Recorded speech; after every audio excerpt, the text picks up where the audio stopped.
La Edad Media es un periodo histórico extenso que abarca desde la desaparición del Imperio Romano de Occidente en el año 476 hasta el descubrimiento de América en el año 1492.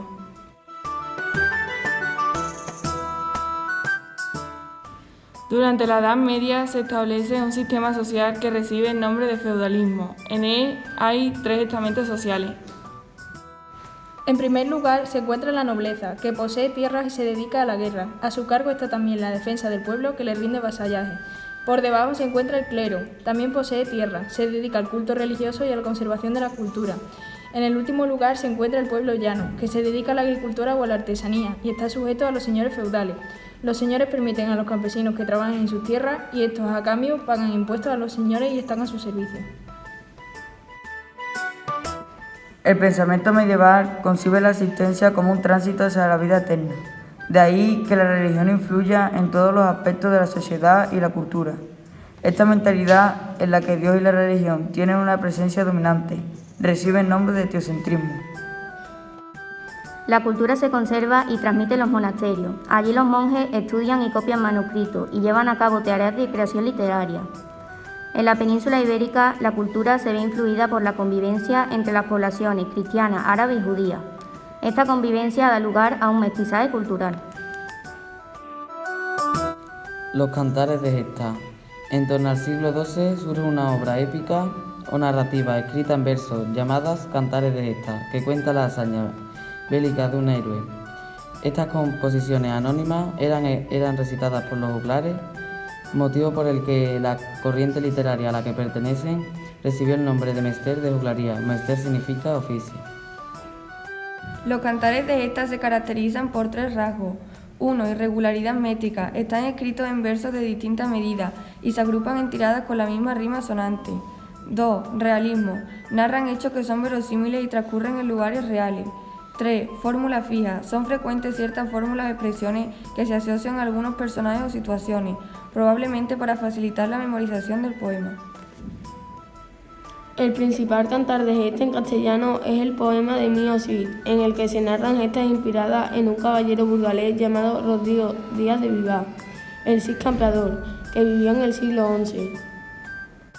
Este extenso poema se estructura en 3 cantares. 1. Cantar de destierro.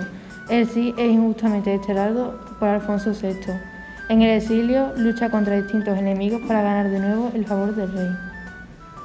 2. Cantar de las bodas. El Cid conquista Valencia, por lo que el rey le concede el perdón, le restituye su honor y, además, concierta la boda de la hija del héroe con unos nobles, los infantes de Carrión.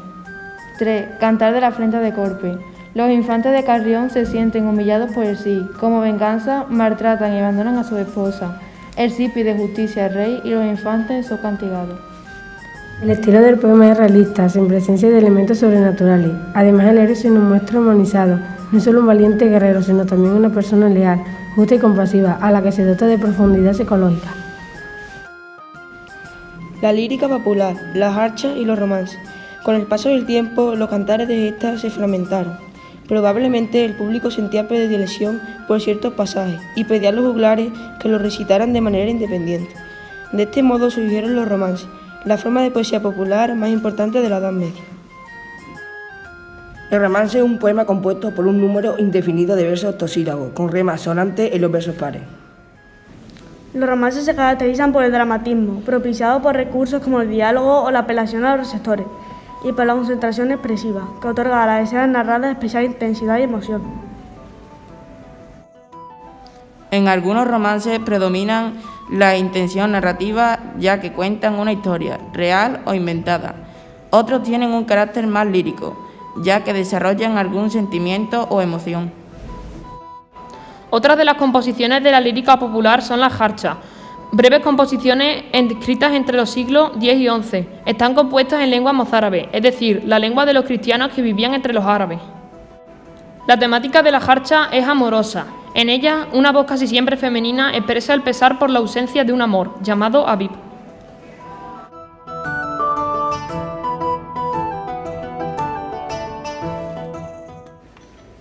El mester de cleresía. En la Edad Media la poesía popular convivió con una poesía de carácter culto, escrita por autores conocidos. Esta nueva escuela poética recibe el nombre de Mester de Clerecía, es decir, oficio de clérigos. Entre los siglos XIII y XIV surge una nueva corriente de poemas narrativos, que a diferencia de los romances y cantares de gestas, presentan una versificación regular. Son obras de naturaleza religiosa y moralizante, y tienen un marcado carácter didáctico, pues ofrecen modelos o ejemplos de comportamiento. En ellas se narran vidas de santos o de personajes ejemplares, actos de devoción, etc. La denominación aparece en los primeros versos del libro de Alexander. Mester traigo hermoso, no es de juglaría. Mester es sin pecado, pues es de clerecía. Hablar curso rimado por la cuadernavía. Así la vas contada, pues es de gran maestría. En estos versos se menciona la cuadernavía, una estrofa de 4 versos, de 14 sílabas, llamados versos alejandrinos, que riman entre sí en consonante.